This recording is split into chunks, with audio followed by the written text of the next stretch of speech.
was saying, I've been a senator, and it's been a great honor to serve the people of the Commonwealth of Massachusetts down in Congress. I've worked on the Consumer Financial Protection Bureau, worked on the TARP bailout, trying to get a little accountability, taught for many, many years. But none of this was always my life. Growing up was pretty different for me. My parents worked really hard. My dad sold carpeting and fencing. He ended up as a maintenance man. My mom raised 4 kids. Those are my 3 brothers. I am the cool short one in the sunglasses. You know, you're born with style or you're not. What can I say? But we were always hanging on to our place in the middle class pretty much by our fingernails. It got really bad when I was in junior high and all 3 of my brothers were off in the military. My daddy had a heart attack. We lost our car. The medical bills piled up. And we came so close to losing our home that you could feel the foundations shake.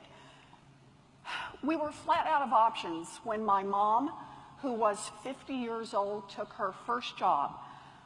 She went to work at Sears answering the phones. It was a minimum wage job, so we could make the mortgage payment and keep food on the table. She is the tall one in the plaid dress. She is also the one who saved our home, and she saved our family. She did.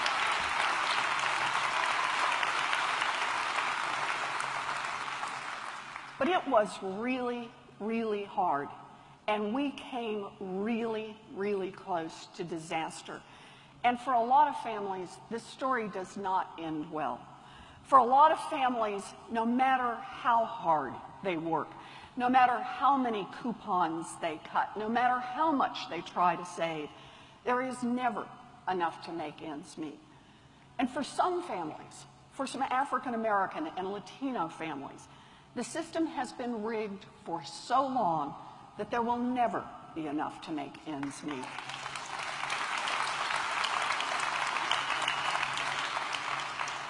And none of this is going to get better unless we make some fundamental changes in this country, and that's what today is about. So here's the deal. We all know that America is the great economic engine of the world. We have been through some ups and downs, but mostly we've just had decades of productivity and innovation from American workers and American businesses that have just kept that GDP on an upward climb. You know, today, many corporations are recording record profits. The stock market is booming. Inflation is low. Unemployment has dropped below 5%. All of the official markers of a healthy economy are there. It looks like everything is great. But who is doing great? The average 2-income family today is actually in much worse shape than a 1-income family from a generation ago. Back in the early 1970s, I want you to look at these numbers. Back in the early 1970s, families were doing well enough that they were putting away almost 12% of their disposable income in savings. That's what you could afford to do in the 1970s. And revolving debt, the kind of debt you end up putting on credit cards, was about 0.5%. Families had money in the bank and not much debt. And that's what was meant by a solid middle class. Today, those numbers have reversed. On average, savings have been cut by 2/3, while debt has exploded. Do you realize that today's families carry 15 times more debt than families did a generation ago? Think about it. Less savings, more debt. Families are living on the edge of a financial cliff, and it is a long way down. Today, 1 in 3 Americans with a credit report is dealing with a debt collector, bills that aren't paid. 18-year-olds are taking on tens of thousands of dollars in student loan debt. Last year, nearly 1 million families filed for bankruptcy. You know, that is almost the same number of households in all of Middlesex and Suffolk County combined. That's who went into bankruptcy. The American economy may look great from the outside, but for most of the families living in it, this economy looks very different. So the question is, how did this happen? What went wrong? How did families end up getting squeezed so hard? So let's talk about some of the things that have changed. First big one, big change. Back in the 1970s, for example, less than half of women with children were working. Today, that number is above 70%.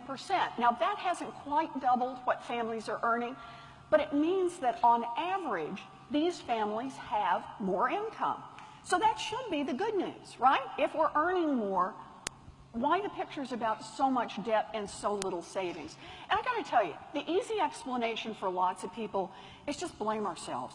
Fancy cars, iPhones, eating out too much, microwave ovens, right? You hear these stories.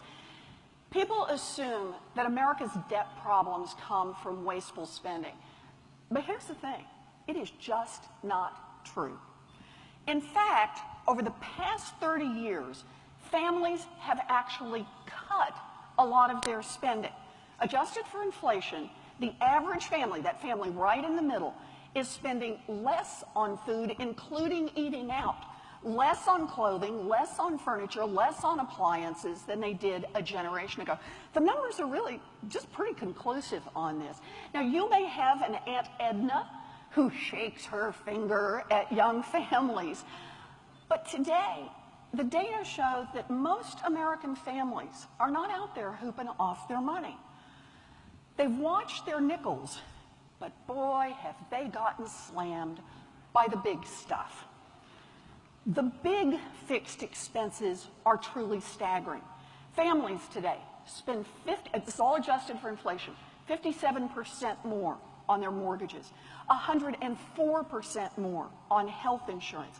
College, even at a state school, is through the roof. A kid today will pay tuition and fees nearly 3 times higher than in the 1970s. And with more parents of small children who have now headed into the workforce for long hours, the cost of childcare is enough to rock back any family. In fact, see what happens to it? Whoa, there we go. It is no wonder that American families have blown through their savings and are taking on debt. After they deal with big fixed costs, there's just not much left over for them to work with. Now, these changes in spending mean that today's families face a lot more risk. When my parents needed extra money for something like car repairs or to buy school shoes for my 3 brothers and me, they could cut back on the everyday items. And when something really bad happened, when my daddy got sick, my mother could go out and get a job to pay the bills. It was just the minimum wage job, but it was all new money. Today's families don't have that flexibility. They can't cut back on health insurance or on child care. Lots of families have only one parent. And even in 2-parent families, when something goes wrong, when someone gets sick or the hours get cut, they just don't have another way to produce a new paycheck. So instead, they end up taking on a ton of credit card debt or going belly up on their mortgages. So how did this happen? What changed?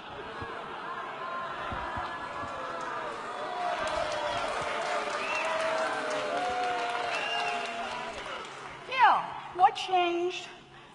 That's it. What changed is policy. We changed our policies. We went from a country that strengthened its middle class to one that bet on its wealthiest citizens and hoped that the benefits would eventually trickle down for everyone else. So I want to tell that story. I just want to watch that story. Here's how the story starts. From the 1790s to the 1930s, we were a boom and bust economy. We start with the one in 1819 and go to the bust in 2008. So things would go well, the economy would grow for a number of years, then inevitably another depression or another recession would hit and families would struggle with lost jobs and lost homes. That's just how this thing kept working. But when the Great Depression hit, we pulled up our socks and said, as a country, we can do better than this. So we decided together that we would pass laws to make us all safer, and we would create some real opportunities for all of our people. First, we decided to regulate the big banks. Woohoo! Glass-Steagall, FDIC insurance, the SEC, right? Yeah. They were there to help make sure these crises didn't happen again. And then the second thing we did, a truly great thing, we decided to invest in ourselves, in our people. We invested in education with things like the GI Bill and NDEA loans. We invested in world-class public universities. We built up our infrastructure, created a national highway system. We invested in ambitious research like DARPA and the moonshot you just saw there. We invested in Social Security and later in Medicare because we said we're all going to pitch in together to make sure that after a lifetime of hard work, people can retire with dignity. We strengthened the right to join unions so that workers could have a share in what they produce. That's what we did.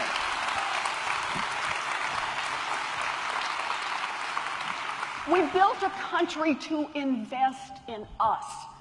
And now, let me be clear. Things were not perfect. Systematic racism, sexism, homophobia, bigotry meant that opportunities were not spread around equally. But over time, we were bending in the right direction.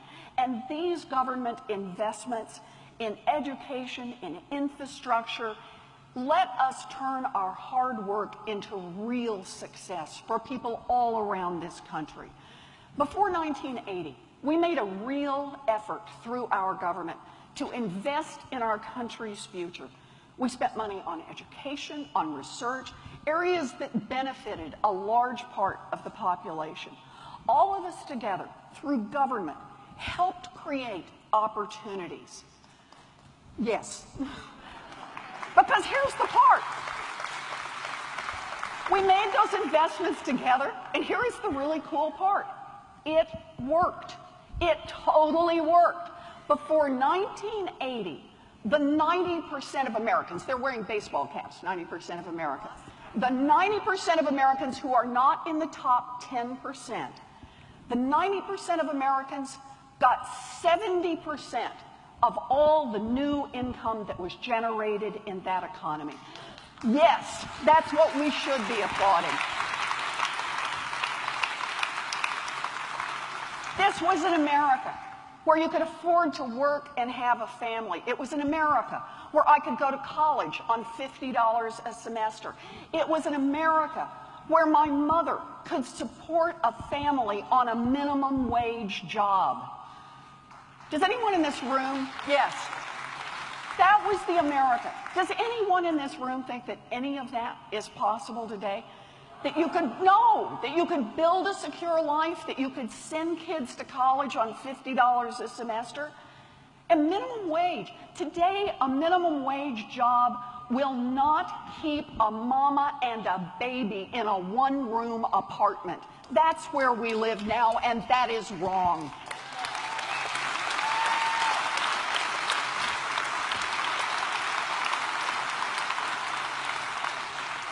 The reality is that middle-class life today is very different from what it was in my parents' era and even in my own. And that change is the direct result of some very deliberate policy decisions made by our government. The decisions to invest in the richest Americans. So, I want to talk about this. Part one of Trickle Down was rewrite the tax laws. Swayed by the lobbyists and the campaign contributions, politicians in Washington decided that the wealthiest families should pay lower rates than middle-class families. Yeah, tax loopholes made it profitable for multinationals to go overseas. Giant corporations could stash their money in foreign countries and let the small businesses here at home be the ones to pay the full freight. Once these tax loopholes were in place, it was easy then for the Republicans to say, hey, I'm sorry, there's just no money for that other stuff. And look, if we're going to be honest, it wasn't just the Republicans. There were a lot of Democrats who went along with that too. Yep. And what was the result? The result is just about what you'd expect. We weren't making the investments in the things we really need. Our infrastructure in America is crumbling, and it now gets a grade of D+ from the American Society of Civil Engineers. As a portion of our GDP, spending on research and development is now down more than a third. And what about education? That great ticket to the middle class. Well, let's face it, Head Start and public education isn't a priority for those who can afford to send their kids to private preschools and expensive colleges. Making sure that our kids get an education, all of our kids, including African American kids, including non-English speaking kids, including special needs kids, takes money. Takes money. And those tax cuts, well, they have to be made up somewhere. And the same is true in higher ed, where the costs of an education are going up, but government support at state schools is now down more than 20%. After years of underfunding higher ed in our state schools, it's no surprise that student loan debt is exploding. So that's number one. Number two, second big trickle-down change was fire the cops. Not the cops on Main Street, the cops on Wall Street. Yeah, they called it deregulation, but what it really meant was that a lot of powerful corporations could keep right on doing and do whatever they wanted to do, and no one would stop them. Laws to keep banking separate from investing were repealed, and the SEC was effectively neutered. And without a cop on the beat, Wall Street got even more greedy and more reckless. They built models based on cheating people on mortgages, on credit cards, on payday loans. They loaded up on risks, and they put the whole economy in danger. And we know exactly how that turned out. 2008 was the biggest crash since the Great Depression. Now, every one of these changes is really bad for working families. But there was one that truly cemented the problems. The system itself was corrupted to serve the wealthy and the powerful. Today, most politicians aren't working for the average family. They are working for the donors who support campaigns. They are serving the lobbyists who roam the halls of the U.S. Capitol. Billions of dollars now flow into the pockets of American politicians to tilt them in favor of continuing the support for the wealthy. And be clear, it's not just the campaign contributions, it is so much more. Look at lobbying dollars. I've got lobbying dollars up here. No one has the exact numbers from the 1980s, but it is estimated that politically active organizations spent about $200 million a year on direct lobbying of the United States Congress. Think about that. Think about that. That is a lot of money. But by 2002, that number had skyrocketed to 1.8 billion. And by 2012, it had reached the shocking number of 3.3 billion. Adjusted for inflation, that is 7 times more money than lobbyists were spending 30 years ago. About 3/4 of this benefits nobody but corporate America. You know, CEOs around this country have figured out that spending millions on lobbyists can yield billions in profits. And I gotta make this even worse. Campaign contributions and lobbying, they're only the tip of the iceberg when it comes to corporate influence. Business executives and government officials spin through a revolving door, making sure that the interests of powerful corporations are always protected. Giant Wall Street businesses offer millions of dollars to their high-ranking executives to go work in Washington for a few years, making policies that will benefit exactly those same Wall Street businesses that sent them there. And corporations and trade groups fund study after study that just so happen to support the rule or the exception that the industry is looking for.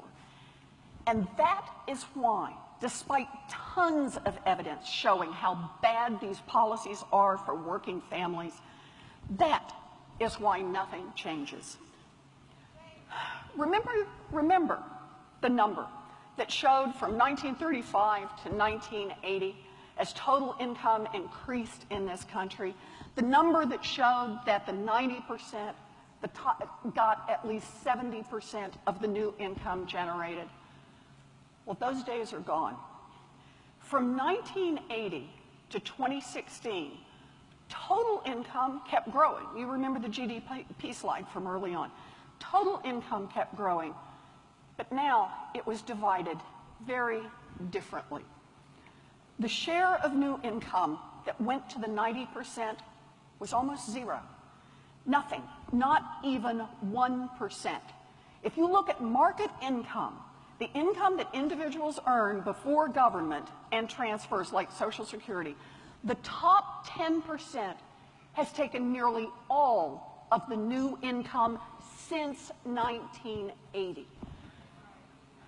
And for African American families, dragged down by more than a century of systemic racism, the wealth gap in this time period actually got worse under trickle-down. I got a lot of numbers on this, but I'm just going to give you one.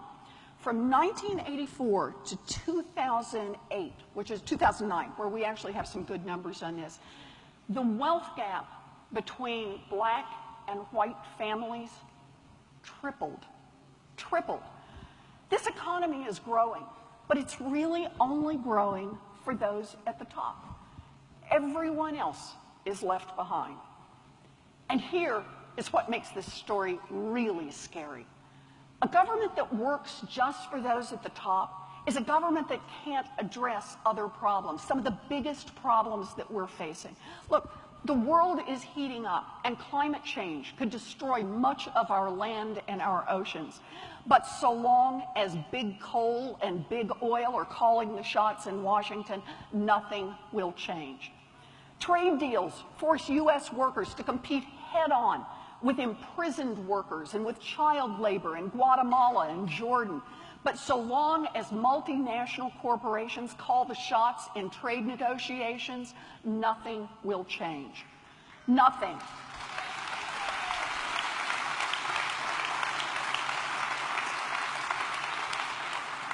And one more. A tech boom is leaving millions of people scrambling to piece together enough work to support themselves.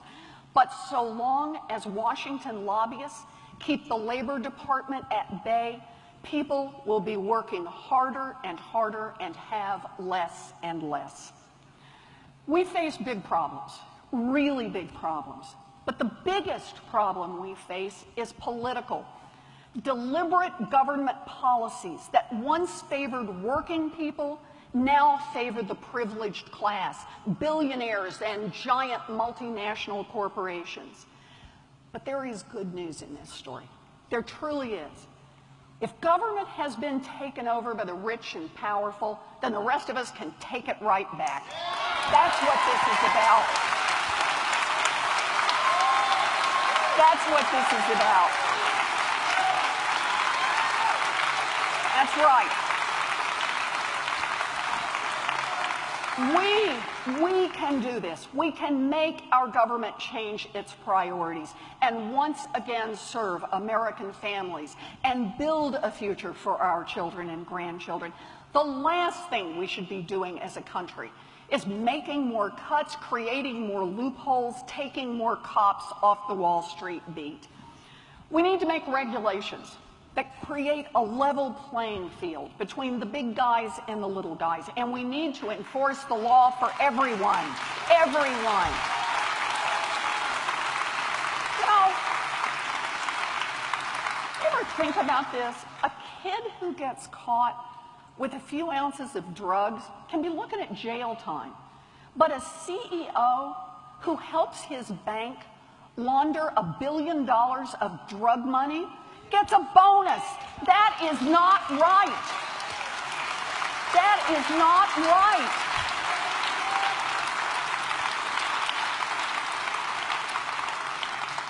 We need to be investing in education from preschool to college to build opportunities for our kids. We need to be investing in clean energy infrastructure to help create new technology and new jobs and a healthier planet. We need to be investing in medical and scientific research because curing cancer and Alzheimer's and Parkinson's, it brings down the long-term cost of healthcare and it helps the people we love.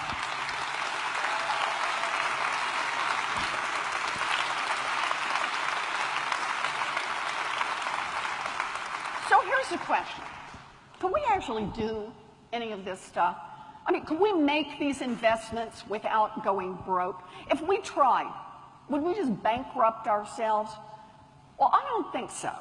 And there are lots of examples, but I want to give you one example of why I don't think so. If we got rid of the tax loophole that allows corporations to write off obscene multi-million-dollar executive bonuses as a business expense, that would mean $55 billion over the next 10 years. Now, that one is not even the biggest loophole, but I'm going to stick with that because closing just that one loophole would be enough to give everyone on Social Security, seniors, veterans, Americans with disabilities, the same percentage pay raise that CEOs got last year. Does that sound fair? You bet. You bet.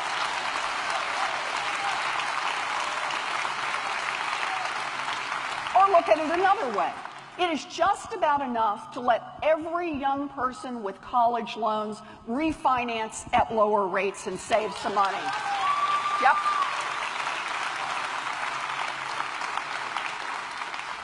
It's also enough money to completely completely replace every water pipe in Flint, Michigan, and 67 other cities. Yeah. It would be nearly enough money to double the amount that NIH spends on both Alzheimer's and cancer. Yeah.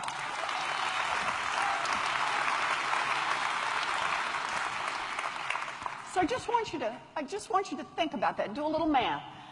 If we multiply what we could get from closing one loophole to about 20 other giant loopholes, and think about what we could do if we said that this country and this tax system should work for the American people, then we could build a real future. You bet we could. Yep, you bet.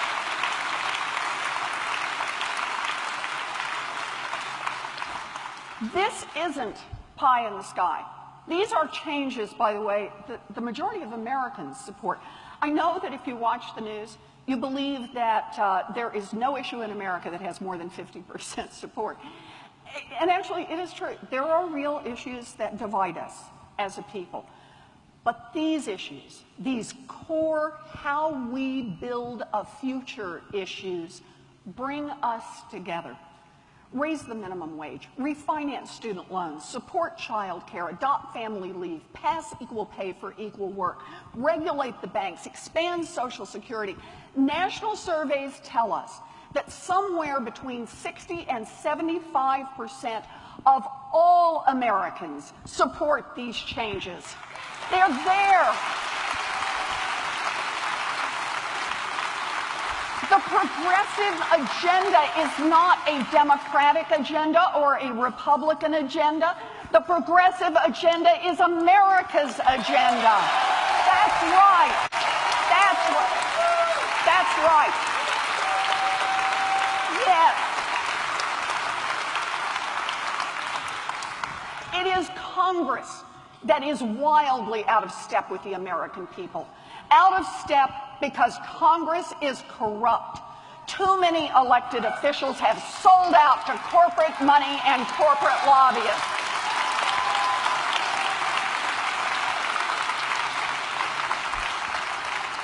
I just want you to keep this in mind.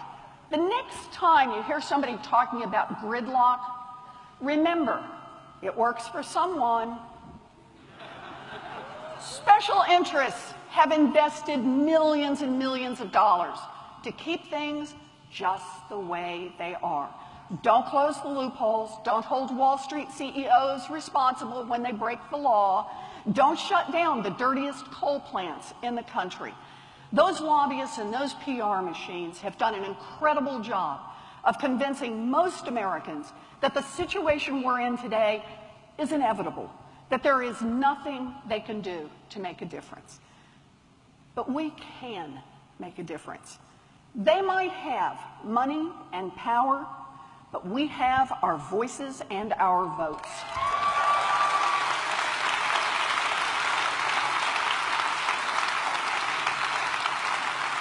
Look, this may be an uphill fight, but if we don't fight, we can't win. And the point is, we can win. We've seen it happen. You know, after the financial crash, the banks spent more than $1 million a day lobbying against the financial reforms, including the Consumer Financial Protection Bureau. But we won. We won that battle. We won it. And here's the payoff. That little Consumer Financial Protection Bureau, been up and running about 4 years now, it has already forced the biggest banks in this country to return more than $11 billion directly to people they cheated. That is government that works for the people. Works for the people. You bet. And look, there's action at state and local levels. 17 states are now raising the minimum wage in 2016 alone, including states with Republican governors. So it can happen. But making government work for us won't happen overnight. Not overnight, but change is possible. And it starts with our government, the one that we own. Republicans make government the brunt of jokes. And sure, government gets things wrong sometimes. But there is a difference between a government that tries to get it right and work for us and needs help getting it better, and a government that's just plain working for somebody else. Look at it this way. A weak government can't police Wall Street. A starving government can't invest in students. A torn government can't move decisively against climate change. And a captured government can't cut a better trade deal. Without government, we don't build a stronger nation. And without government, we don't push each other to be a better people. We need our government. We do.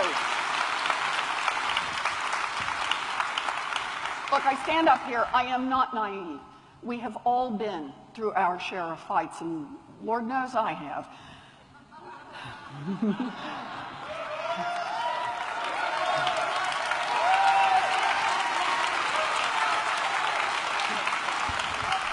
And more to come.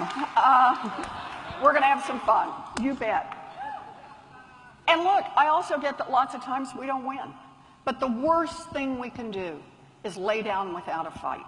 You don't win what you don't fight for, and you can't make progress if you don't aim high.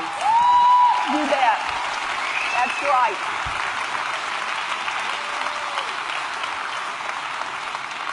Our future is worth fighting for, and I hope you will join in this fight, because you already have everything you need to make a difference.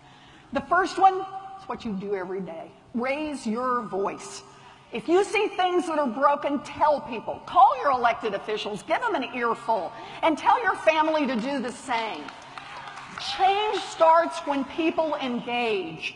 It starts when you tell your skeptical sister or your father-in-law why they should care about the prospects of America's families and about what they can do to help.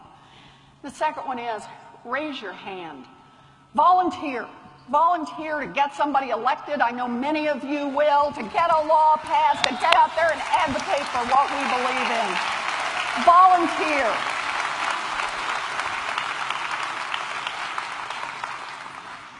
Volunteer, because democracy won't survive on its own. It needs people to participate. And one more really important thing. Raise questions before you ever vote again. Don't let the people who represent you skate by without taking a stand on who they plan to work for. You bet.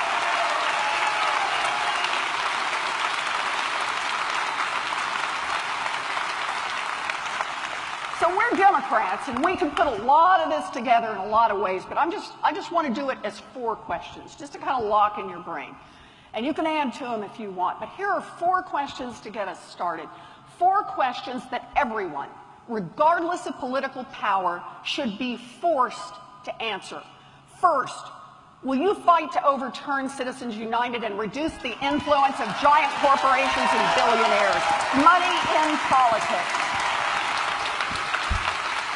Exactly.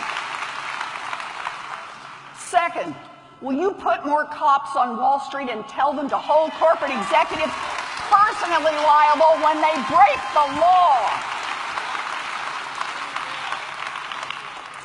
Third, will you commit to raise more tax revenue from the top 10% to support education and infrastructure and research funding, the things we need to build a future?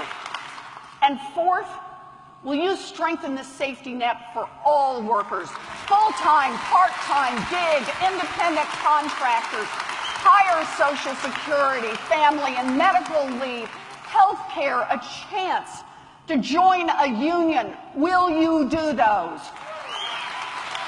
Sure. There are more things to do. But these 4 questions start with taking back our government and making our commitment to a future that works, not just for a wealthy few, but that works for all our people. It's not going to be easy. In fact, it's probably going to be pretty hard. When I was a young mom and I was on my own trying to get started in a career, there were days when I truly thought I wasn't going to make it. But I am one of the ones who got really lucky. My Aunt Bee came to live with me, and the second time around, I married the right guy.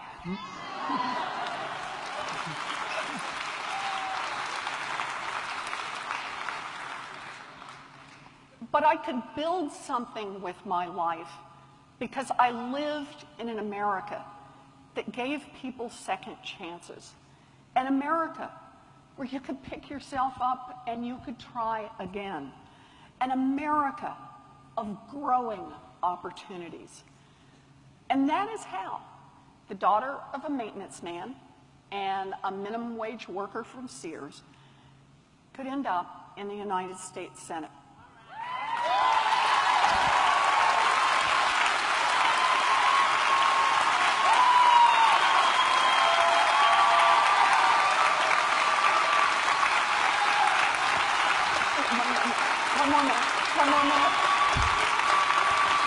One more. Let me just say one thing.